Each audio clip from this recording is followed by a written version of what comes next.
So hi, welcome back. Thank you for joining us. We are now joined by Stephanie Westbrook. Stephanie is the coordinator of the Palestinian campaign for the academic and cultural boycott of Israel, a founding member of the global BDS movement, which is Boycott, Divestment and Sanctions, which is launched in 2005 by Palestinian civil society with the aim of pressuring Israel to comply with international law and respect the rights of Palestinians. So thank you, Stephanie. Thank you so much for joining us again in Ljubljana. And maybe we can start off by just explaining a little bit the title of our panel, which is Artwashing Empire, Who Owns the Stage? And maybe we can just start maybe explaining a little bit what is artwashing. Sure, thanks for having me here. It's very good to be with all of you. Always good to be in Ljubljana. Artwashing, yeah, there's a whole series of phrases that have come out, terms that have come out ending in washing. Started off with whitewashing, there's greenwashing, pinkwashing, sports washing, art washing. And it's the way states and corporations use these realms in order to often do damage control. So to try to avoid any sort of public relations crisis, to create a positive image of themselves, always to hide more nefarious activities of either states or corporations. And so we see that in music. It's something that is, I mean, here we're talking about Israel's actions. It's certainly not something that is particular to Israel, but it is something that Israel certainly specializes in. We don't really see other heads of states meeting with pop artists who come to perform in their countries, because Israel sees this as such an important way of improving its image and maintaining that shield of impunity in order to commit these heinous crimes and this live stream genocide that we're seeing today. So yeah, that's in, just a few words, art washing. Yeah, we saw a little bit of this in our previous discussion with, KKR investments and the superstruct. So how would you explain, how does boycotting work within the BDS movement and within the PACBI? How do you take on your priorities? And as we've seen, the majority of big music labels like Warner Music Group, Universal Music, Sony Music, and all music festivals acquired by major funds and companies like KKR. But not only KKR, I think this is also one of the important things to say. It's not only KKR, there's like Vanguard, BlackRock, Fidelity Investments, which are directly or indirectly linked to arming Israel, or investments in fossil fuels. So when you're digging deeper and finding out all about these connections, you get really horrified. So I wonder how you, within your movement, you decide who to put on the boycott list, since the choice is truly endless. Yeah, thanks for this question. I guess I'll start out talking about a little bit about how the BDS movement works. And so boycotts, the word, the thing that comes to mind is to not buy certain products. And that's kind of what Sabine was talking about, this sort of passive individual boycott.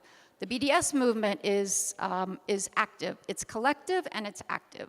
And so the things that we were talking, that was discussed in the previous session about artists withdrawing from complicit festivals, that is because there is work going on. There is active work to promote the campaigns. There's active work to educate people who are ending up in these complicit festivals. There's work to be done to educate within trade unions, within communities. So it's more of an active role, and it's collective. That's the key point, because all of us in this room can stop buying any complicit product. It will be very difficult, but we can do that. It will have no effect, unfortunately. We need to be organized collectively so that we can put pressure on these corporations, institutions that are complicit, in this case in Israel's crimes, and have an effect. That's what the BDS movement is really about, having an effect. And so the same way Sabine was saying, you can have a protest that is ineffective, and you can have one that is disruptive and that can create problems and that can educate and create change. And that's the same way the BDS movement works. As far as selecting targets, the movement has been around for 20 years now. This year is our 20th anniversary, and in that time, it has developed a great deal. It started off with a call from Palestinian civil society as a way, the most effective way that those outside of Palestine could stand in solidarity with Palestinians. Because our institutions, our corporations, are complicit in Israel's crimes, it was a call to us to put an end to that complicity. At the very least, to do no harm to the Palestinian struggle. And so criteria have been developed. The very first is the level of complicity. As you mentioned, if you start looking into corporations, institutions that have ties with Israel, it will be a very, very, very long list. We live in a globalized world. All companies have some ties with Israel. We look more at a level of complicity that's going to be something that we can explain to the public about why they should be boycotting these companies, about why an artist should withdraw from a festival.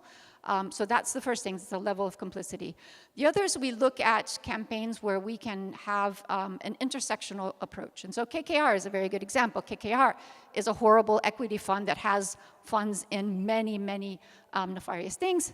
For example, displacement of indigenous populations, climate injustice, in addition to the arms industry and illegal Israeli settlements. And so there we can build coalitions with groups working to rid our planet of these horrible actors. And so building intersectional campaigns is very important.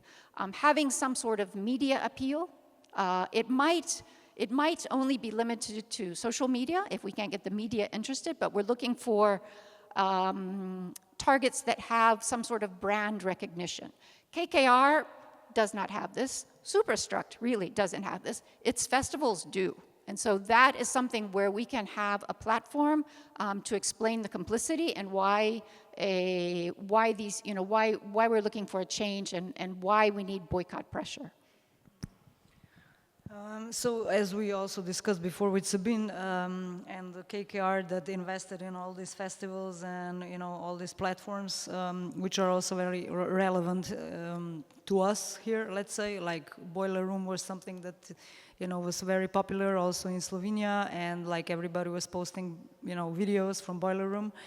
And do you think that the global music industry is complicit in normalizing occupation and inequality? If so, how?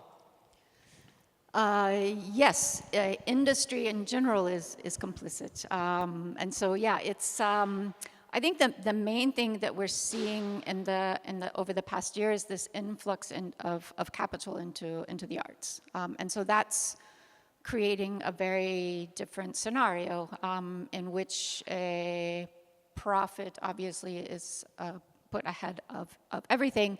I think that it is absolutely complicit. I think it's also, if we look at it, if we kind of turn that on its head and look at how it is also susceptible to pressure, there are a lot of people who are angry, even over just ticket prices for festivals, about this influx of capital that is limiting creativity.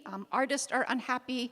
The people who work putting these festivals together are unhappy. And so there is a community there of actors that we can bring together to try to change things. And adding to this, obviously, the complicity in Israel's crimes against Palestinians. So I think, I guess that's me looking at it as an opportunity. So BDS released a call to all Superstruct-owned live music events to distance themselves from parent company KKR's complicit investments. So they published to respect 4 BDS guidelines, which are publicly distance themselves from the KKR complicit investments, and then the second is adopt ethical programming and partnership policies. Third, respect BDS guidelines and positions, including on the cultural boycott of Israel, anti-normalization, priority targets, and due diligence. The fourth, engage with artists and organizers on all the above.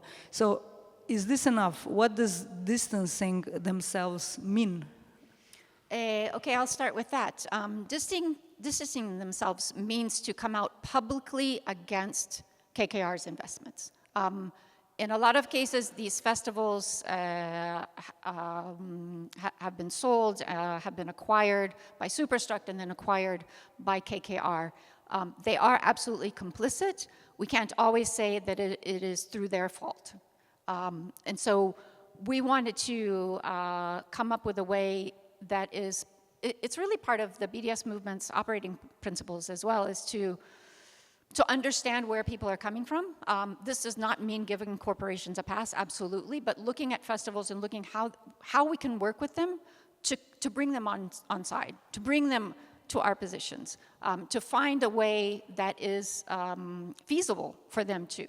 So we came up with these. One is this fact of distancing themselves, and so publicly, and it needs to be publicly criticizing KKR for their investments.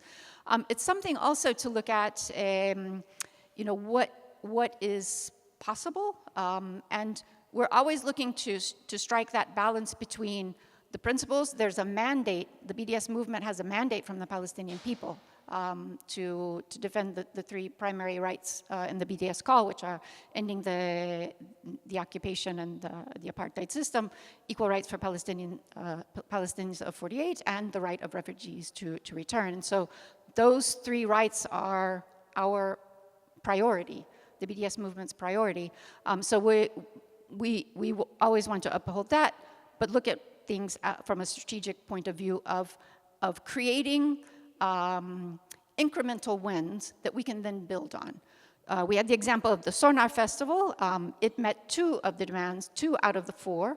So we welcome meeting those 2, and we keep campaigning until it meets all 4. And so it's about creating, those incremental wins to build on.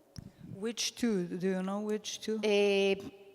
Distancing themselves and distancing themselves and adopt ethical programming and its partners. Have not. Okay. Respect BDS guidelines and positions, including the culture boycott, or engage with artists and organizers. I think it was the 4th Probably. one. I'm sorry, I'm having a blank right now, but yeah.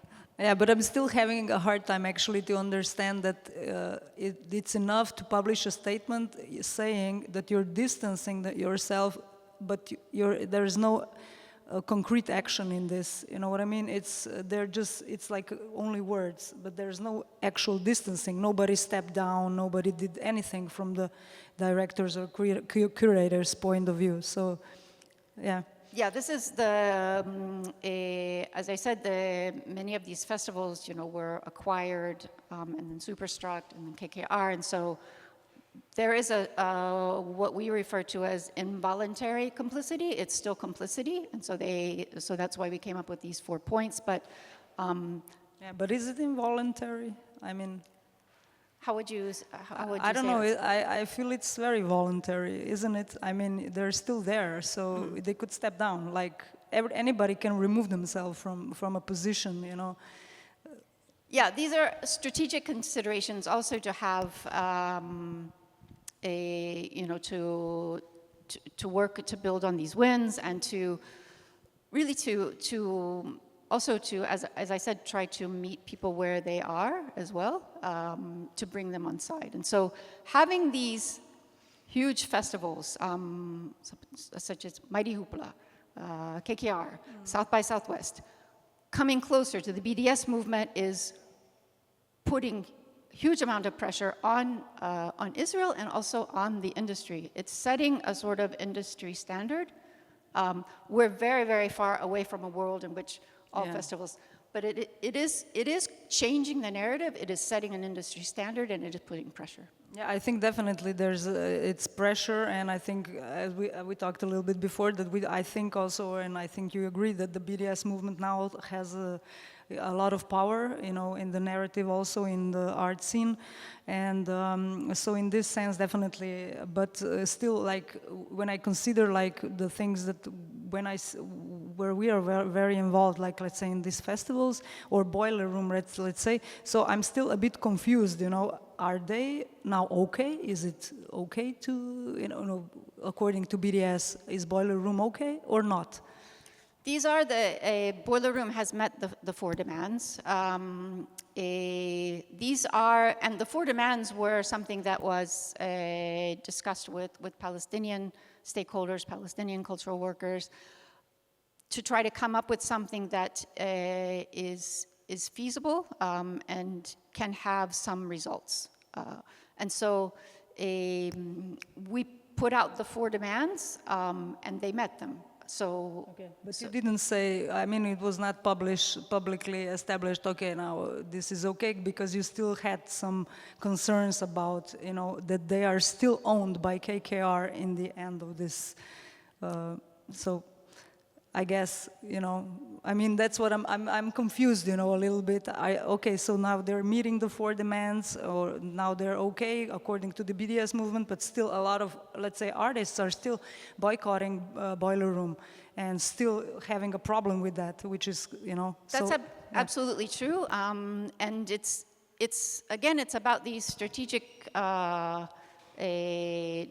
decisions as well.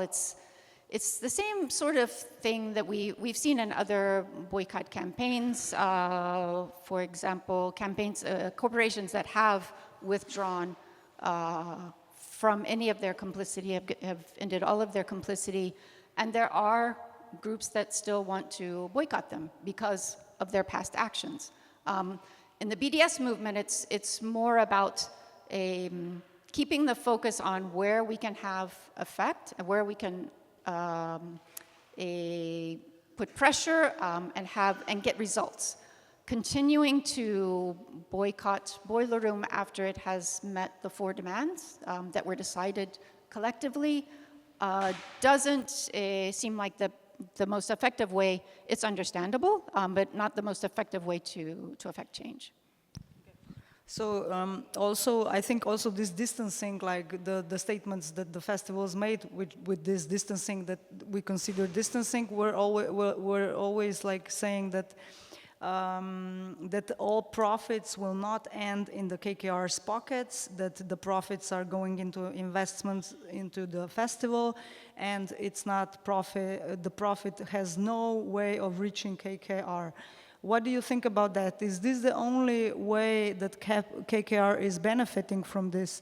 Or are we, you know, is the narrative still in control, still in their hands? This is not distancing themselves, according to the 4 points that PACB and Palestinian stakeholders came up with.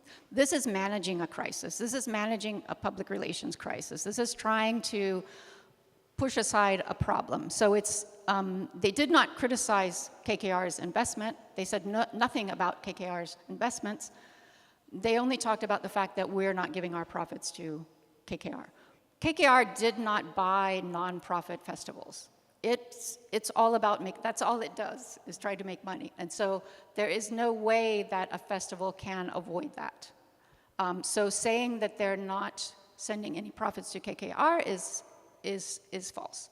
And it does not meet what we expect from a festival to distance itself. That is specifically about public criticism of KKR's investments. So are there any examples in electronic music or festival culture where BDS has successfully pressured institutions into change of their practices?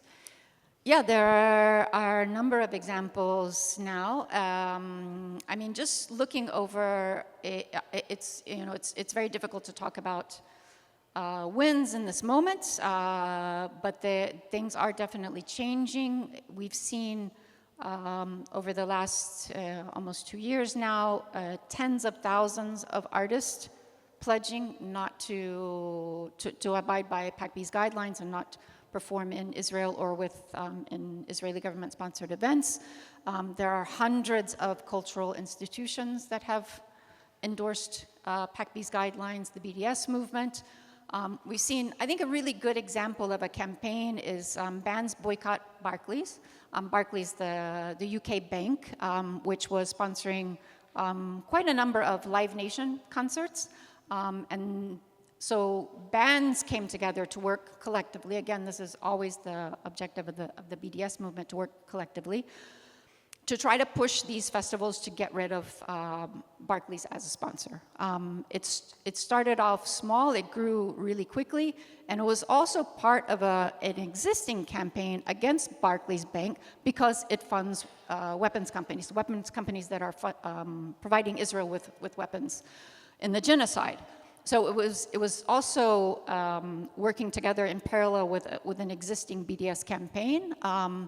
The Great Escape, there were a third of the lineup of the festival withdrew because of Barclays' involvement. That festival finally dropped Barclays, and now every single festival that bans boycott Barclays was targeting have dropped Barclays. And so it's really about, again, these, working collectively, working toward these incremental wins to build upon. So Great Escape really opened the door for all of the other festivals. And so there are a number of other examples too. South by Southwest in the United States, a huge festival, had sponsorship from the US military and US military companies that were sending weapons to Israel. And there was a huge campaign there as well. 100 artists withdrew from that, and they dropped that sponsorship. And so it is true what you were saying, you and Sabine were saying earlier about this burden on the artist, but the artists have power. I think we need to focus also a lot more on the power of the fans to take a bit of that burden also off of the artists, because without those two components, we know festivals don't exist. So what do you think the structure of the electronic music industry, festivals, streaming platforms, and labels does it make it particularly vulnerable for art washing? Why? Let's see. I don't think there's anything particular about this. I mentioned all of the washings before. Art washing, sports washing, pink washing, green washing. Israel does them all. It's in overdrive on this because of the, finally some timid comments against its genocide. But I don't know that there's anything particular to electronic music.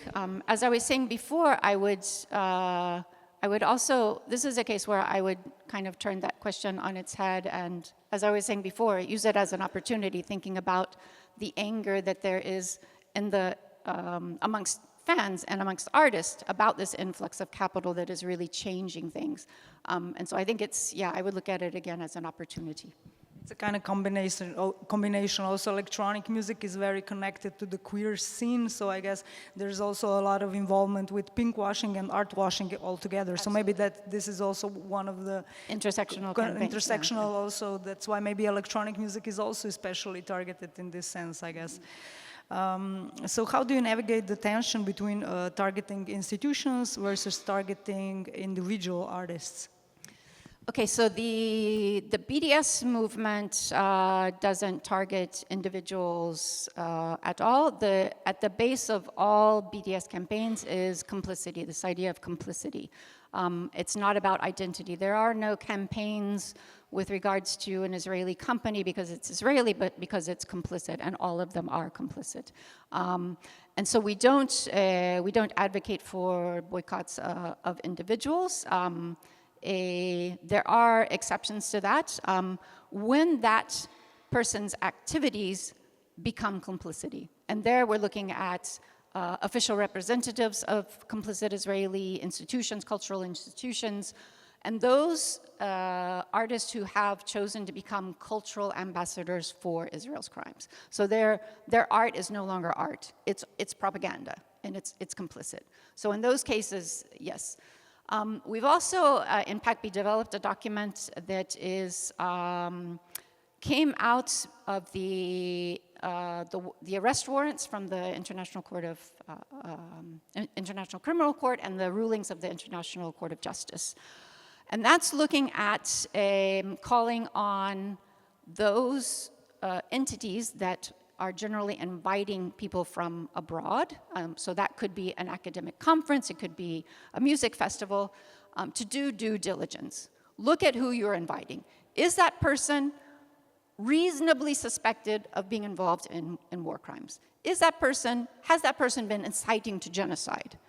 And look at that, do due diligence and not invite those individuals. So that's the vast majority of our work is on the institutional level, so looking at festivals and so forth. We consider Israeli collective arts groups as institutions, so a dance company, a music band, etc. So we're looking at the institutional level and complicity. So yeah, if it's an individual who is funded by the Israeli government, then again, that's a level of complicity. So how do you measure the impact of these cultural boycotts? Are they only symbolic or practical or both?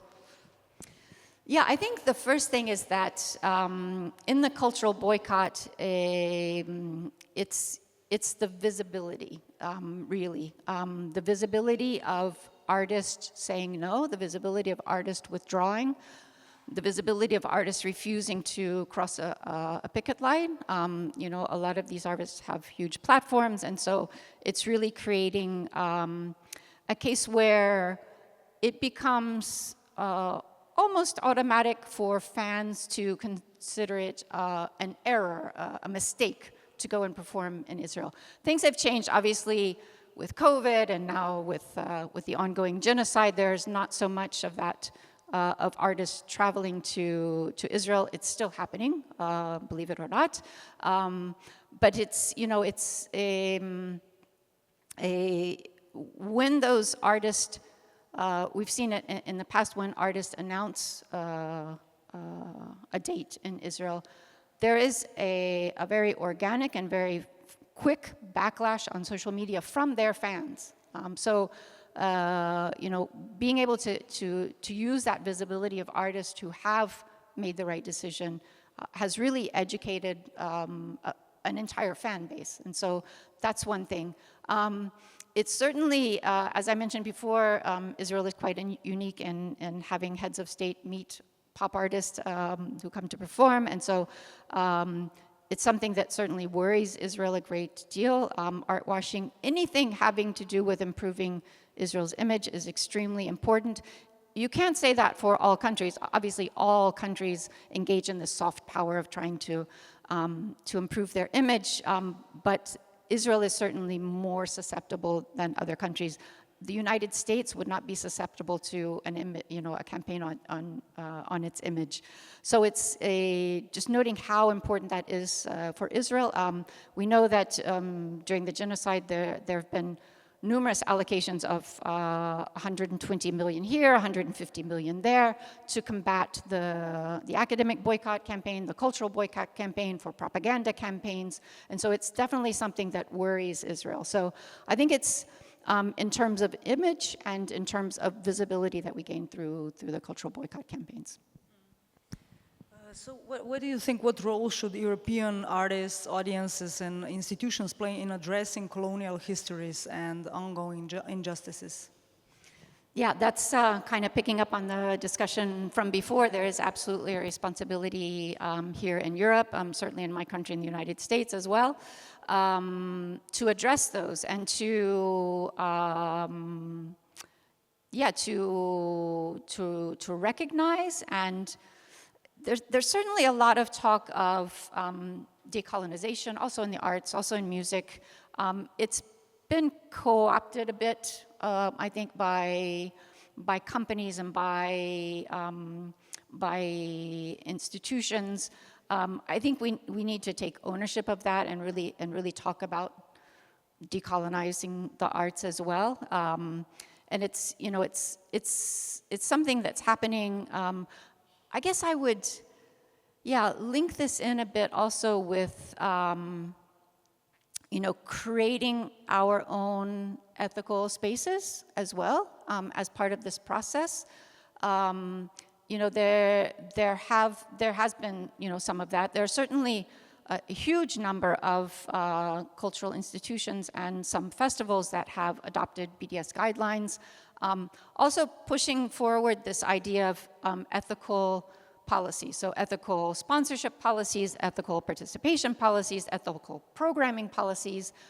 Those policies generally aren't focused on Israel. They're focused on any artist or any company that is involved in atrocity crimes, for example.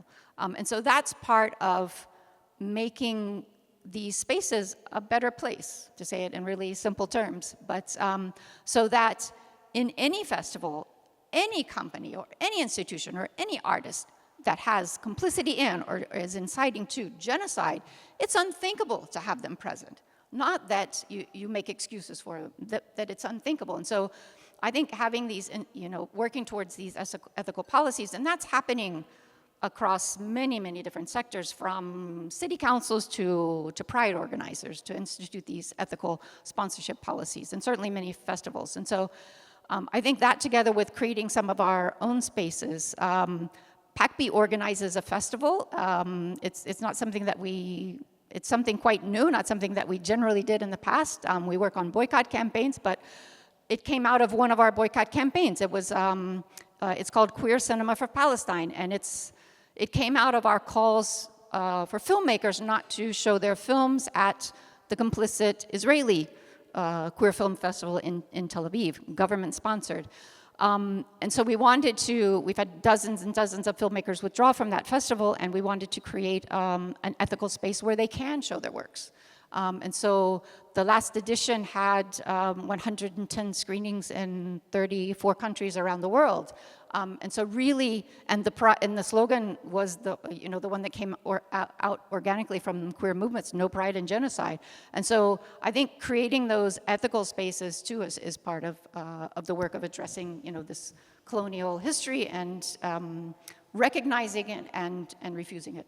Yeah, I think also one of the refusing complicity in it. Yeah, okay. So yeah, I think it's one of the very important things to say and talk about is also maybe the models of funding or collaborations that exist that resist corporate capture and maintain political integrity in the arts. I think this, because we're surrounded with, So maybe can you elaborate? We would need some good examples on this. I think we need to hear about it. Yeah, for the most part, it's about having those ethical policies. So it's about creating those spaces and thinking through how to avoid complicity. It's not easy and we see this also as a sort of journey, that not from one day to the next a complicit festival is going to be able to change completely, but as a journey. And so meeting some needs immediately with the idea of working toward ending all complicity. It's about instituting those policies. And we hear a lot too about especially big festivals talking about funding. They can't refuse the complicit funding. So we hear that. And the response is that there are festivals all over the world, especially in the global south, that have no funding and are able to put these on. And so it can be done. And so we can't let that be an excuse to not end, to not refuse these complicit funds. There should be only two possible options: no funding or funding with I don't know, genocidal money. So I guess we have to find. We need to find we have to find the middle ground. Yeah. Okay, so maybe if there are some questions, maybe from the audience.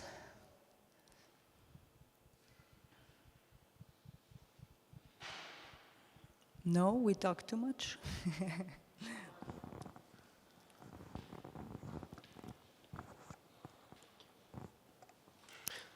So you mentioned that the intersectionality is an important part when picking out. What do you do then when the intersectionality clashes? So we have an issue you would normally support, but they maybe are in some sort of way complicit or unaware of their complicity. How do you tackle that issue at hand? I got to give an example. I was going to ask for an example, in fact. I don't know too much about it, so I don't want to put my head on the block for it, but I'm from Denmark, in Copenhagen, and there was a talk about the Pride in Copenhagen being boycotted because of I think it was some sponsors of sorts that was like complicit. And in that situation, like, what is your like go-to, or like what's the follow-up upon that? Yeah, there's we certainly always advocate for working from within, and so there are academic associations, trade unions, pride organizations in which BDS supporters are members, and so to work from within those. There are cases where you get to a point where that entity you might decide it's a lost cause. I don't know that that's the situation of Pride in Denmark. I doubt it. But there are certainly cases where you get to a point where you think it's a lost cause. That has certainly happened, for example, with the mainstream official Pride in Berlin. So aside to that, as happens in many, many countries, a sort of critical Pride grew out of that. So it's sort of a reformulation in an ethical Pride. And its numbers are starting to compete with the mainstream Pride. And so that's another way of working around this. This is happening also with academic associations. There are some that are very conservative, younger, more critical academics are leaving those after having worked for years within them, trying to change something, realizing that it's a lost cause, formulating new academic associations that are more ethical. The same thing happened during the movement against apartheid in South Africa. Many of the more progressive entities that we work with sort of grew out of leaving older conservative ones. So, yeah. Anyone else, maybe? No? So maybe just one last question from my side.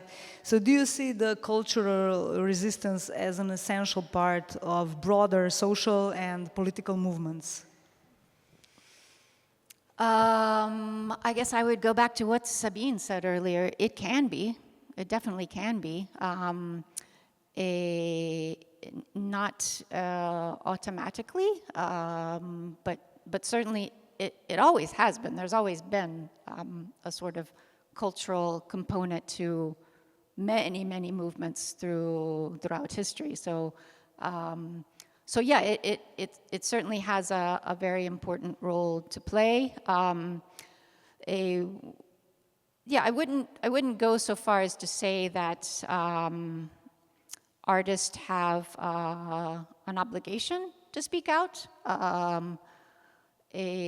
but they certainly have an obligation, as all of us, as everyone does, to the basic tenet of solidarity, to do no harm. So if you do find yourself in a situation of complicity, then you do have that responsibility. But maybe also, like, is the BDS movement expanding their ways of resisting, or is this continuing in the way you are doing it now? Or do you have? You said that now you're expanding you're doing a festival and stuff like that. So, are there any ideas, like, having a broader reach with other actions, maybe? Yeah, I think the Queer Cinema for Palestine Festival is probably going to be a one-off. We'll continue the festival, but it's probably going to be the only festival that we organize. I have a whole new appreciation for the work that goes into organizing festivals. But we are, I guess the expansion is more into other sectors. With certainly, we've always worked together with trade unions, but there's a whole area of BDS campaigns with regards to technology, and there's a lot of work together with workers. These are mostly U.S. companies. There's not much in the way of unionizing in the United States because there's so much union busting, but the workers are definitely coming together as a voice from within, as a very credible voice from within. And so, and expanding into the sector of energy, so expanding into certainly a lot more sectors. We still maintain the idea of targeted campaigns. And so, if you see those lists that go around on the internet that have the logo of every country under the, every company under the sun, that's generally not BDS. We keep it to a more limited list, but our list during this genocide has definitely grown. There are a lot more people involved in BDS right now. It's tragic that it takes a genocide to make that happen, but there are many more people involved, many more sectors of the public involved, and so many more campaigns actively carried out by these. And all of the, if you look through, we put out 2 or 3 times a year a list of the wins. None of them ever happen without people working on the campaigns. It just doesn't happen. There's no company that just decides on its own, oh, this is complicit, I'm going to withdraw. That doesn't happen. There's no institution, there's no entity that does that on their own. It's someone bringing that issue to those who make the decisions and pushing for it and trying to find pressure points and campaigning on it. So that's the only way these things happen. Kind of sad, right? So how can people get involved in BDS movement if they want to? Yeah, there's a BDS movement here in Slovenia. There's a lot of information on the BDS movement. It's bdsmovement.net website run by the Palestinian BDS National Committee. Information on campaigns to plug into. There are a number of opportunities that come about as sort of ad hoc campaigns to get involved in. There's a campaign that I think Sabine was talking about community before, creating these communities. There's one campaign that is a bit different from all of the other BDS campaigns, and it's called Apartheid-Free Zones, and it's about spaces, which can be physical, virtual, of any nature, that can pledge to become apartheid-free, so that they're pledging not to have any ties with Israeli apartheid and now genocide. And these campaigns are about publicly declaring that, normalizing this idea of, it being a positive thing to be apartheid-free, and creating networks of these spaces within countries, within regions, within sectors. This is something to bring people together and to create those collective voices and to create those ethical spaces as well. Sure. I think also people need like practical advice, like which app can we use to to get the information on which products to boycott. Sure. The BDS movement has partnered with the app Boycat, the one with the cat icon, that has information on companies and products to be boycotted, and that's certainly helpful as you're doing your shopping or deciding to purchase a service or something like that, to have information on these companies. But again, I would go back to the way the BDS movement works in collective action. And so, for example, if we look at the campaign on Puma, Puma was the sponsor of the Israel Football Association, which has teams in illegal settlements. There was a 5-year campaign on that. We had days of actions, many days of actions with even up to 50 cities around the world participating, but we never, ever had the numbers sufficient for everyone to just sit back and not buy Puma. We didn't have those numbers. It would have never had an impact on Puma. But we absolutely had the numbers to attack Puma's image at its shops, occupying its offices, on social media. And after, it took 5 years, but we forced Puma out. Reebok is the new sponsor, so boycott Reebok. Okay. So maybe just one last thing that, I'm wondering, like, do you think we also need a list on who to support and what to buy? Do we need another movement for that, and or can the BDS help also with creating a list of, yes, what is okay and who? I think we've always stayed away from suggesting alternatives just because finding companies that aren't complicit in some injustice is hard. Yeah, let's call it hard, impossible. But I would certainly say that apartheid-free zones, and there I live in Italy, and we have about 500 of these spaces, and many of them are commercial activities. So anything from a bar to a B&B to a restaurant and so forth. And so I think the apartheid-free zone is creating those alternatives and creating those lists of alternatives as well. Okay, that sounds great, because I think we need, also to hear about what we have to or what we can support, not only like what to boycott. Okay, so Stephanie, thank you so much for joining us at the festival, and good luck with your, with your work.